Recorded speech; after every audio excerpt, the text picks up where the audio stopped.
pause, and we are recording. This is wonderful.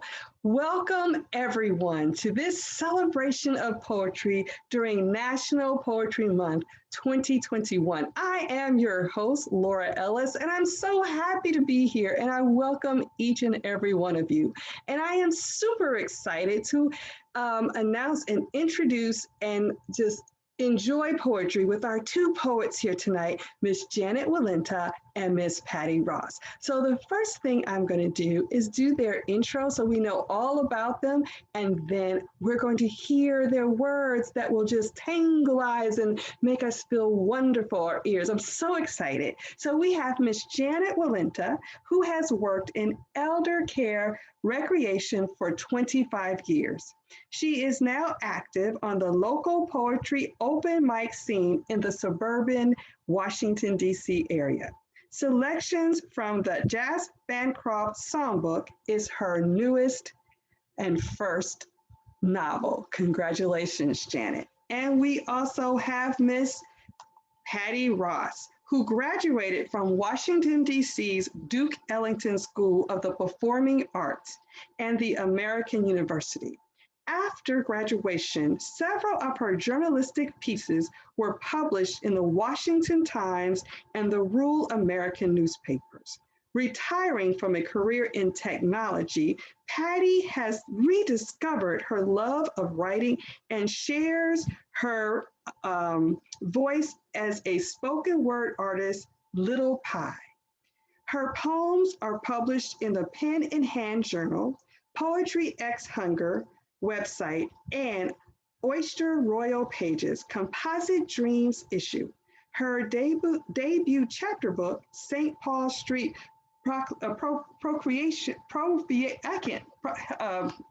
Provocations, will be released in 2021 by Yellow Arrow Publishing.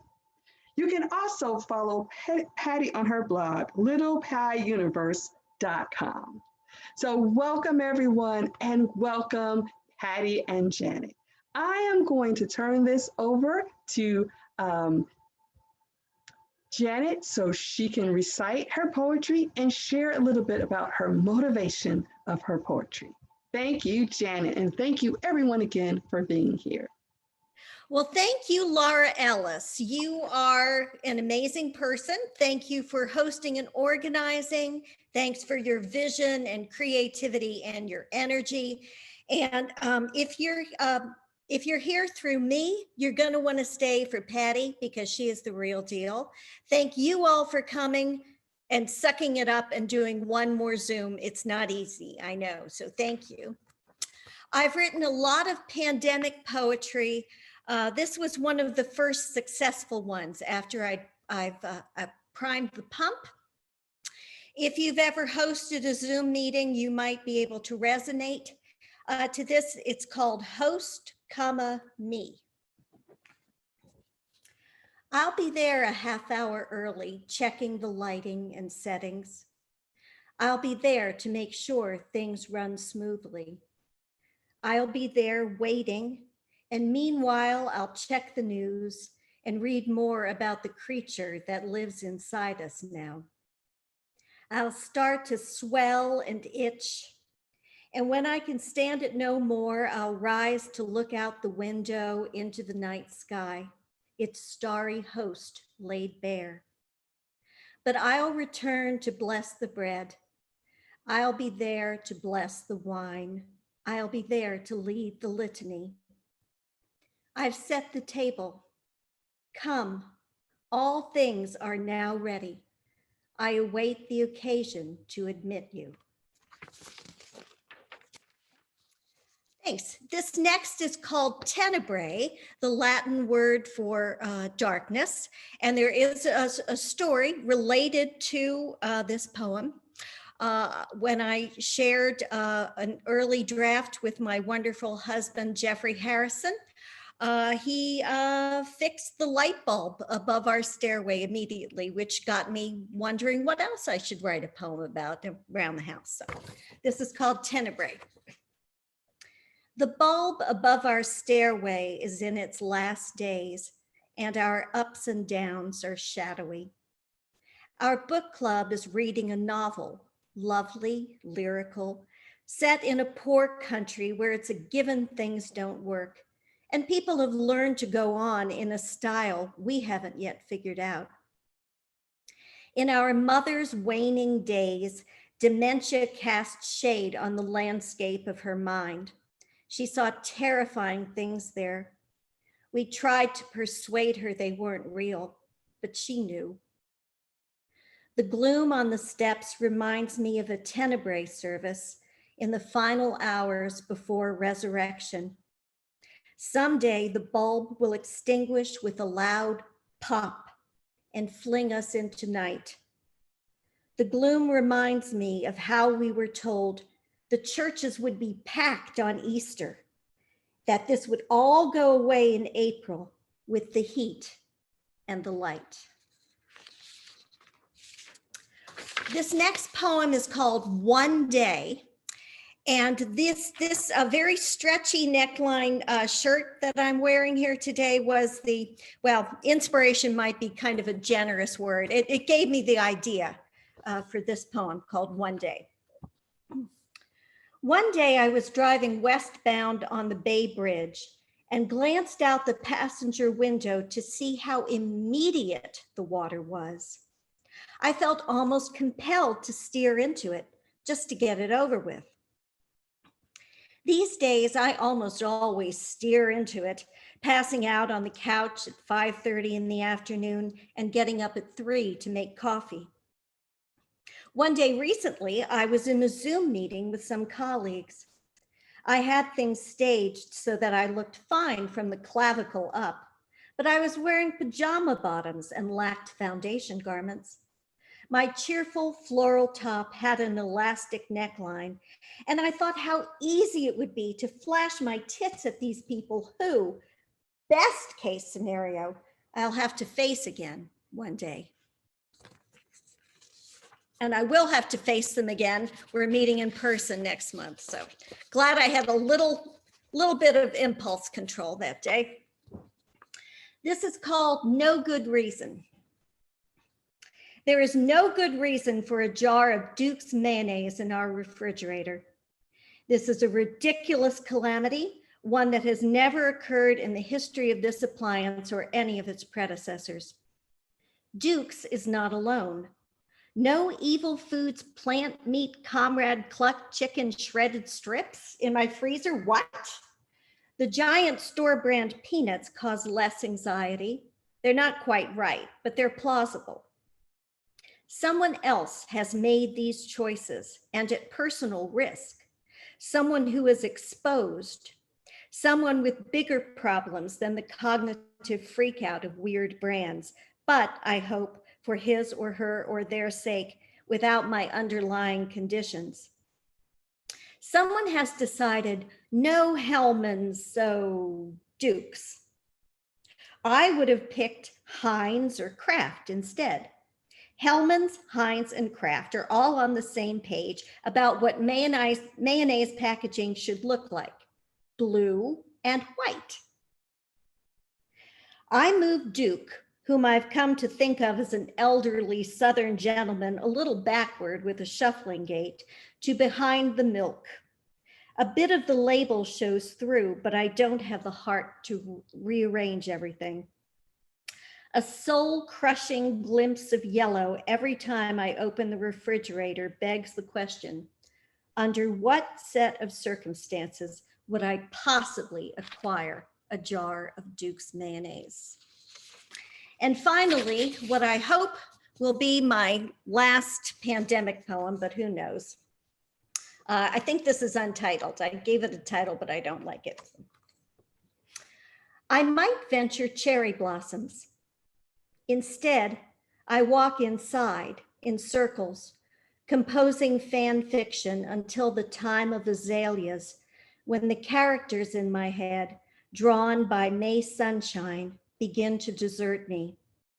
Bereft and squinting, I open the door to all the deferred repairmen. Once I've settled my accounts, may I see you again under the flowering crepe myrtle. Thank you all so much. Thank you, Janet. And I have to say, I enjoyed the fact that even in the pandemic, you are creative and you're recording what we're going through poetry. So I thank you for that. And I am a little biased. That last poem, all about the flowers, you know, everyone, how I love, or you will know, or now you do know, I love flowering trees. So I'm so glad that you were able to incorporate that into your poetry. So thank you again for sharing your literary works. At this time, we're going to have Miss Patti Ross share her poetry. The screen is yours, Patti. All right. Thank you. Thank you. Just so you guys know, I'm trying to recoup from my recent COVID shot, so I may not. Anyway, I'm here. Since you were doing pandemic poems, I'm kind of like, okay, I'll do one of mine. This is the prayer line in Koreatown, Los Angeles. This poem is on the Poetry X Hunger site. And that is a site that is supported by the UN's Food and Agriculture Organization. And it's used, you know, anybody can go in and use it. And it's different poems about hunger. And each year they have a contest, and so people compete. And I didn't win this year, but there's some beautiful poems up there, and from a lot of local artists. So this is called The Prayer Line in Koreatown, Los Angeles. I watched the line in Koreatown, LA, wrap around the city block, as if the city of Jericho resided inside, and with a shout, it would fall. The voice of pandemic screams at the empty garden. There is quiet order, like rows in a field, no messiness, a standing line awaiting to be blessed. Like traditional seedlings, the environmental yield is low income, low level, low budget, lowly. The choir at Emmanuel Church, a cappella, holding what is left of the relics of a food desert. The church was built in 1882, the year Charles Darwin died. Where is the humanity in all this?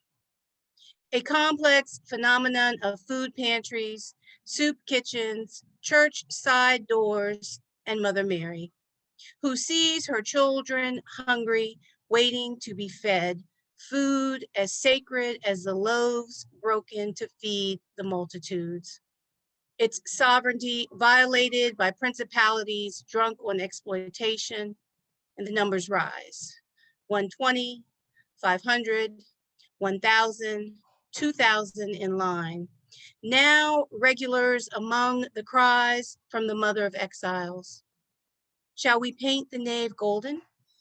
Perhaps the one that Emma Lazarus wrote about the year after Darwin died. Here, the humbled masses yearn to eat, to work, all essential, standing quietly together, just one of a million measured miles. The tide has brung the pandemic pandemonium.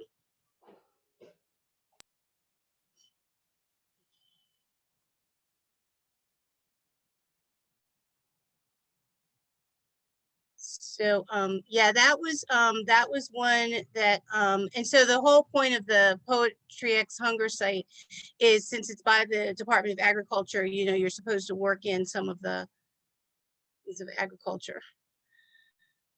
Okay, thank you so much, guys, for bearing with me.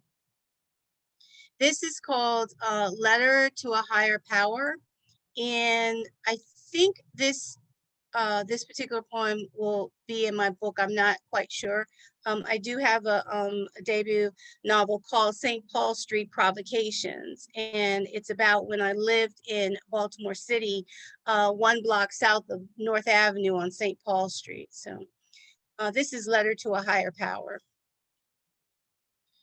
I thought about him yesterday. The day was hot. The day lilies were wilted. The red maple tree leaves dried out. He always liked the heat of the night, the heat of an argument, the heat of that wood burning stove. I hated that stove. Burned bread, burned beans, my scorched leg. I hated that stove. I should have pushed back.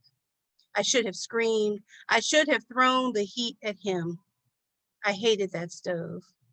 Instead, I rushed out into the cold and finally found warmth.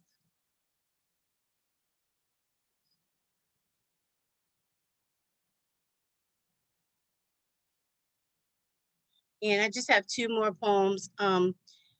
This is one that's in the book for sure, and it's called Ghosting. And it's a little bit of a true story. Ghosting.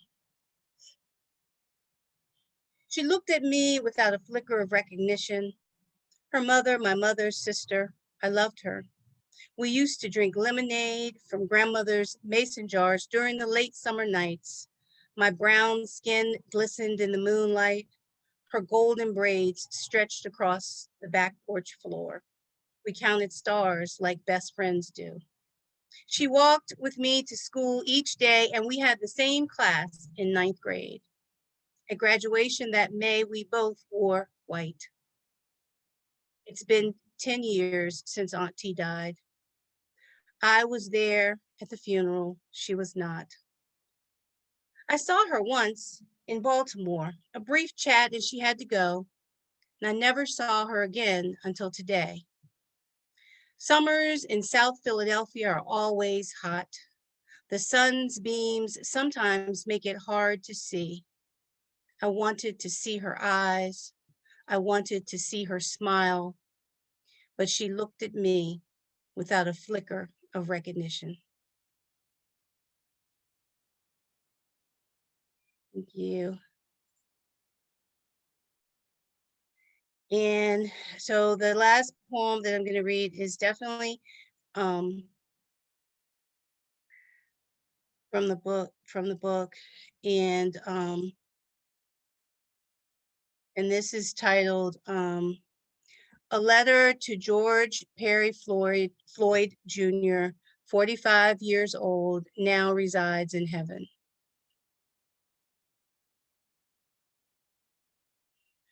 Hey there, son, what's that flower you have on? Could it be a faded rose from days gone by? Did I hear you say you was a-leaving me here today?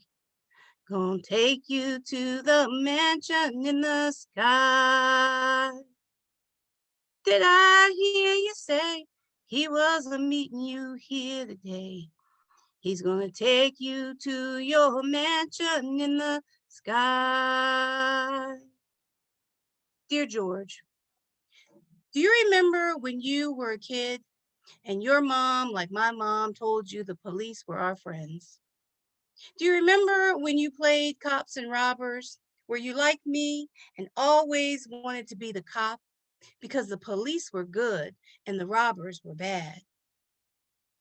Do you remember when sometimes your friends might get a spanking and once they cried real hard, that spanking stopped? Do you remember when they used to call you Big George and you caught the winning football pass and the crowd all cheered? Do you remember when you cried for your mama when she died? And this time when you cried for her, she came and walked you into heaven to stop your crying. I do not want you to remember that knee on your neck or the ones on your legs.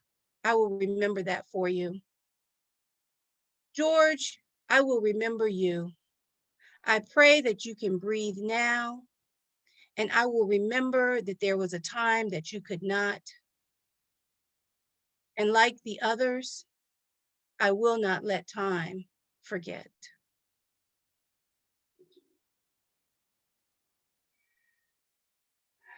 All righty. Thank Thank you. Thank you so much, Patti.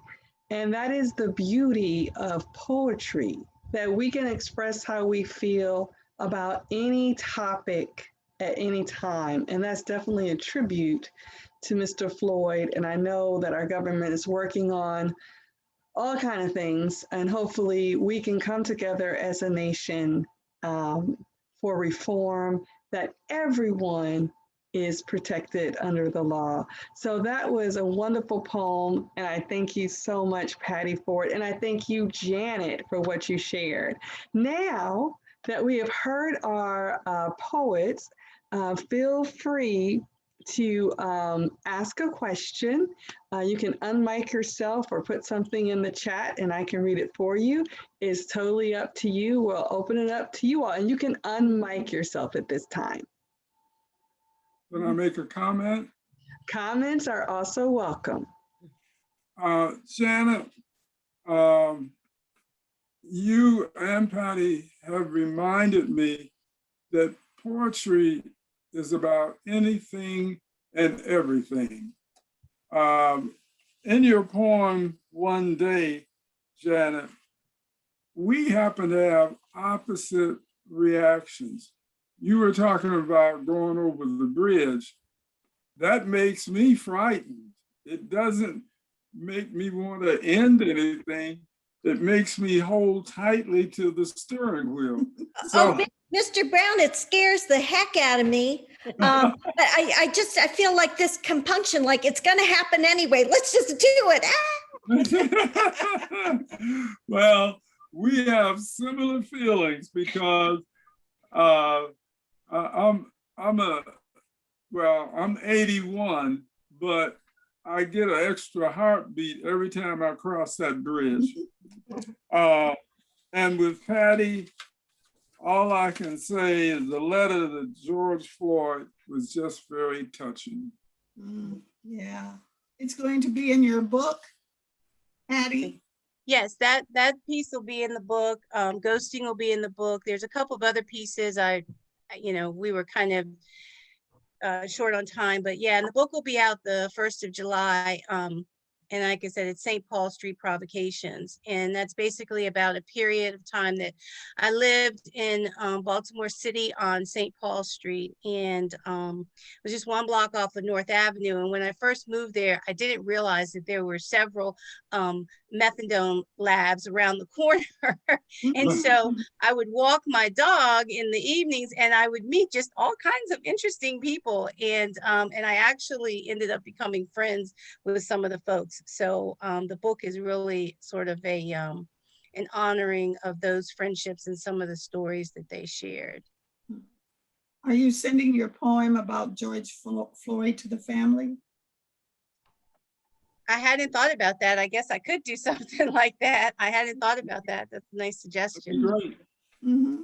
Yeah, I would. I'm thinking that as well. I think it would be beautiful. And I love the song, You're Not Feeling Your Best, but you serenaded us. What, it was so lovely and a wonderful way to open that poem. So thank you for that. Other questions? Can I say one more thing? Pardon me? Can I say one more thing? All right, then we'll let someone else. Go ahead. I like Hellman's mayonnaise.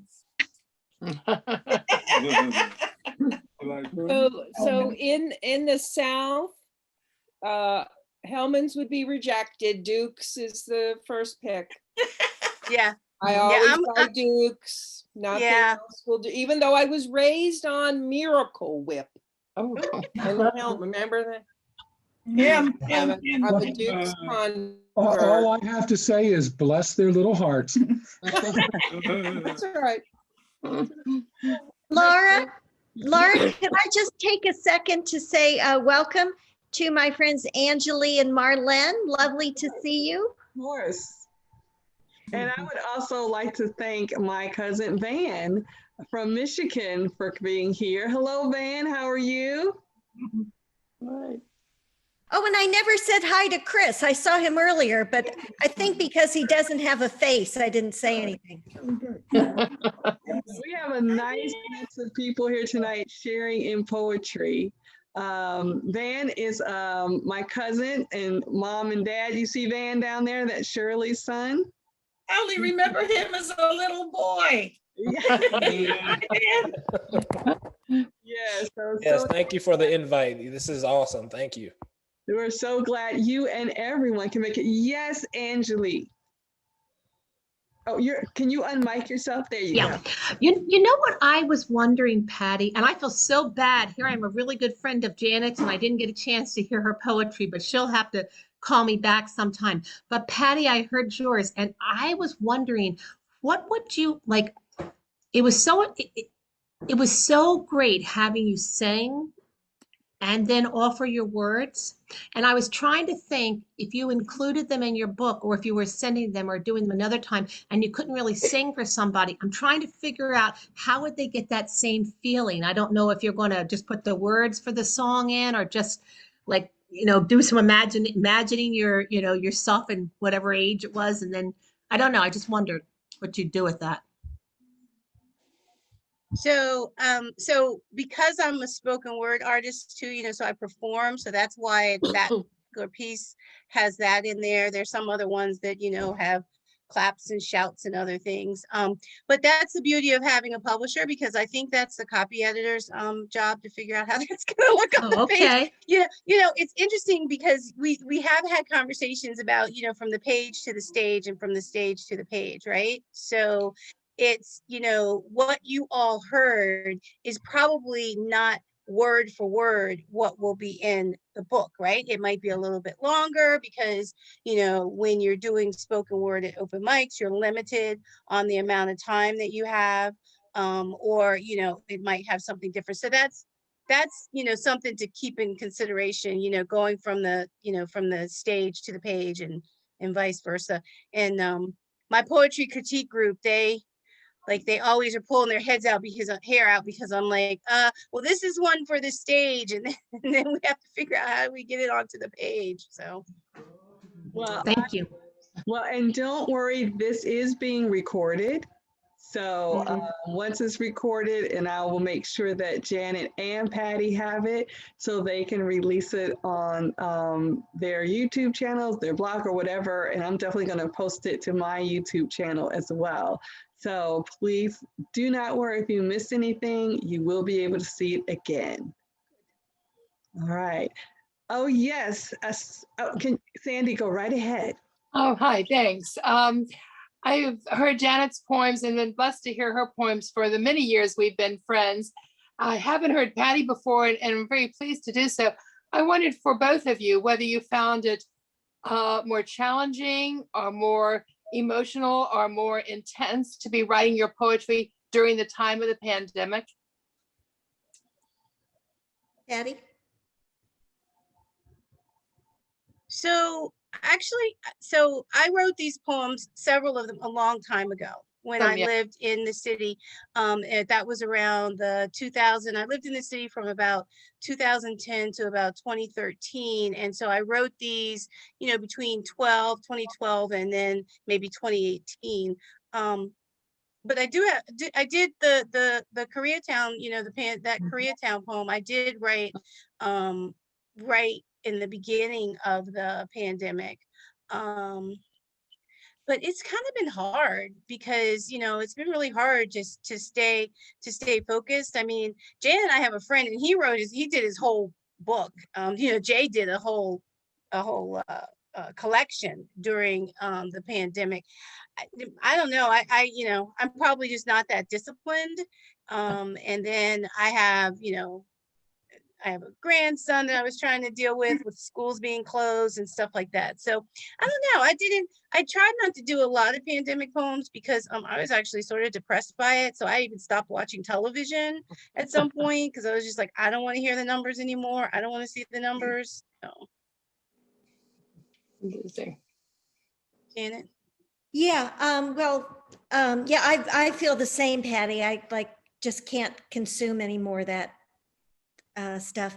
At first, I couldn't find a way in. I thought, what do I have to say about this? Nothing new, nothing original. But then I found the minutia of my life in lockdown was my way in. So. You made the most of it, Janet. You really spoke, I think, to all of us with the experiences that you had from mayonnaise to light bulbs. Yeah, and I was absolutely one of the lucky ones. I know some people in this room weren't that lucky.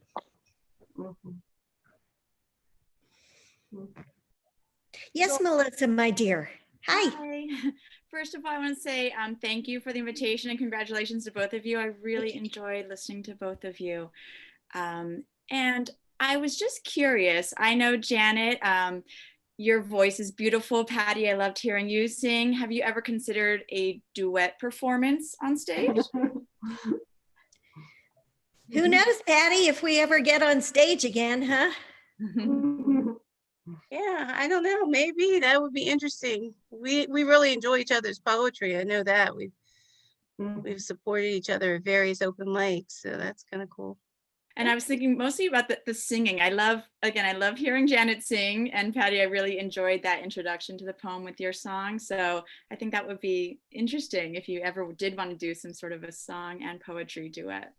Thank you. Yeah, there's a couple of spoken word artists around that kind of do that, where there's a little bit of an intro, a song or something like that. You'll see that sometimes in some of the spoken word open mics and stuff. It just kind of sets the tone without having to tell a whole lot about the poem. It covers it for you. Well, I want to thank you both again. Do we have any more questions or comments from our wonderful audience members? I would like to say something if I can. While I'm mute. No, you're good. We can hear you. You're fine. Okay. Go right ahead. You can hear me? Yes. I beg the indulgence of everyone, especially our poets, but I want to pass something on to David and to John, both who had significant illnesses. And so you guys have inspired me to write a couple of lines. Here they are. Being if you are the one, how well I feel that they amateur. Okay, well, we're gonna have to do that another time because we had some trouble hearing you. So thank you so much. And we are so happy to have John and David join us because as Janet alluded to, there are so many people who've gone through so many difficulties during the pandemic. And listen, Patti, Janet, you've inspired my father to write a few lines of verse. I know. I love that. I absolutely love it. And I was just going to say to the group that I'm on the board of the Maryland Writers Association, and I host an open mic every first Friday of the month. And it's various poets. We usually have a feature and then we have an open mic. And so if you all love poetry, please join us. This month, I guess I could probably put a link in the chat. This month for May will be May Kuara, and then we have a special presentation be in July, July, and the list kind of goes on. So in June, we're going to have a group of spoken word artists. So if you want to delve more into the spoken word, you can check us out. It's the first Friday of every month. And I think, Janet, we have you somewhere on the lineup too. You do? That's news to me. Okay, good. Yeah. Yeah. I want to say that it's wonderful that we're having a group meeting and nobody's wearing a mask. That's definitely true. And the other thing, just to throw it out there for the poets, my brother is editor of a online poetry magazine called the Loch Raven Review. Oh. So I don't know if you've submitted anything to him or not. Cool. Well, we'll have to remember that. Lock Raven Review. Okay. Mhm. And you've heard of it, Janet? I have, yes. I think we both have, yeah. So, and we do have, so the thing is, if you need to get in touch with, if all else fails, I have John's information, Mary Beth's information, and if you need any help with that, John, could we get that information from you? But of course. Excellent, excellent. And so thank you for sharing that, John. Mary Beth, did you have something to share? Yes. You go right ahead. Okay, Yeah. sorry. I just wanted to ask you, Laura, if you were going to do something like this for the MSEA convention. Hopefully it will be live this year. Oh, okay. So MSEA is the Maryland Education Teachers Association. Right. I hadn't thought that far in advance. I don't know if they're taking proposals this year. So you're saying do it about, so many things are happening into the school year. So if they're doing something, I did trauma last year, but maybe next year I'll do poetry. So That sounds good. We'll see. We do, so Patty did put the link in the chat.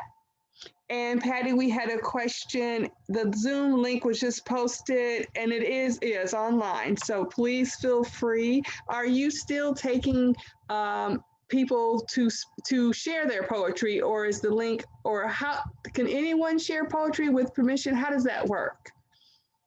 So if you go up onto the Maryland Writers website, you will be able to register and read more about what happens at the open mic. And essentially you would send an email to me. We do have both members and non-members participate, so you don't have to be a member. And like I said, it's normally a feature for about the first 20-25 minutes. And then we have an open mic and the poets are. Okay. Yeah, they're top notch. Yeah. So Dad, there's another opportunity to share that poem. Okay, thank you.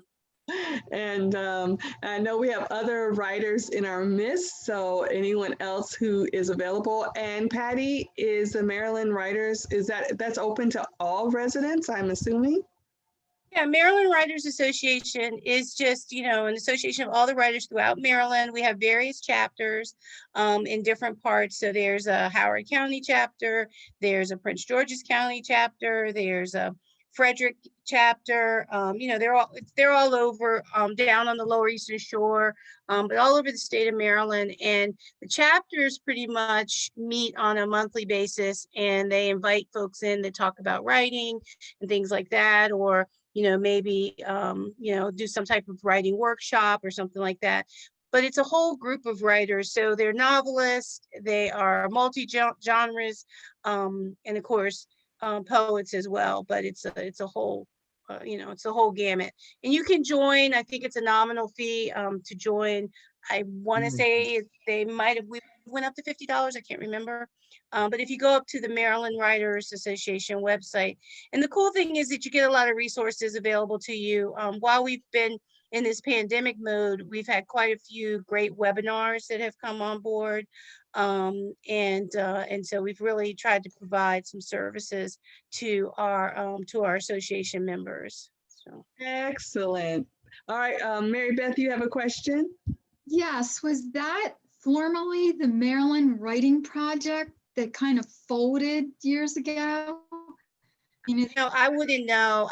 I've been a member for the last 4 or 5 years, and it was always the Maryland Writers side, all kinds of novels. We do a novel contest. We do a novel contest, we do a poetry contest, and we do a short story contest. And they kind of rotate each year.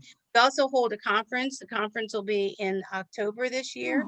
And then that conference has all kinds of workshops and literary agents, editors, things like that. So if you are local and you're a writer, you probably want to look into the association. It's very supportive, a little bit different than say like the Writer Center where it's just sort of classes and things. Ours is really more support for the writer as they, on their journey to completing their novel or their chapter or whatever it is they're working on. So thank you for that, Patti. And Mary Beth, the project that you're talking about, that is two different organizations. That one was sponsored through a university. And Patti also made reference to the entity in Bethesda that's like a writing center where people go, I believe, to get instruction. So these are all kind of resources, and you'll be shocked how many writers live in the DMV. Janet and I were members of the Greenbelt Writers Group for a number of years, just a bunch of local people getting together, sharing their writing. And before I let everyone go, I want to announce that on Saturday, May 1st, starts the Gaithersburg Book Festival. And it's going to run the entire month of May, and it's all virtual. And that was something that I went to years ago that was relatively small, but it's beginning to slowly compete with the things that are going on in DC and Baltimore. So we're very, very fortunate in this area that we have book festivals going on all the time. And in 2022, the American Library Book Association big, huge convention will be here. So we are so fortunate. We're in an area of the country where we have arts and music and literature and creative people in all facets of life. If there's no other questions, I just would like to thank each and every one of you again for coming. We've had some of our participants who had to leave, and they were so gracious, and they wrote goodbye in the chat. And we have the links there. So is there did I hear someone say anything, because I don't want to be rude to anyone? Yes, Dad. I just want to say thank you to our professionals who shared their work. It was appreciated. Thank you. Thank you. Janet, your first poem was so relaxing. It was so relaxing. I just felt like I was just floating around. Oh, thank you, Mrs. Brown. Yeah, it was so relaxing. I really enjoyed. I enjoyed all of the poems. You ladies are so blessed. I didn't know that was poetry. I thought everything had to sound like he and we and may and say, Oh, well, thank you so much, everyone, again. We definitely appreciate your time. We know there's a million things that you could have been doing, so we appreciate it. So I'm Mrs. Laura Ellis. I thank my poets, the poets Janet and Patti once again. And please know that if you want any of their work, it's available. You can just contact them. So your book is coming out in July, Patti? Yes. Yes, through Yellow Arrow Publishing. I can put and so my website is www. I'll put it in the chat. Should put her stuff in her website in the chat. And Janet, is your book still available? Yeah, it's on Amazon. If you just search Amazon for my name, I think it's the only thing that's going to come up. Okay, so if you would like their books and joining us in the future, if we do anything or any open mics, please feel free to join us. Thank you again, everyone. Thank you. Thanks, Laura. Thank you. Great job, Laura. Off to the NFL draft. Great job. Thank you.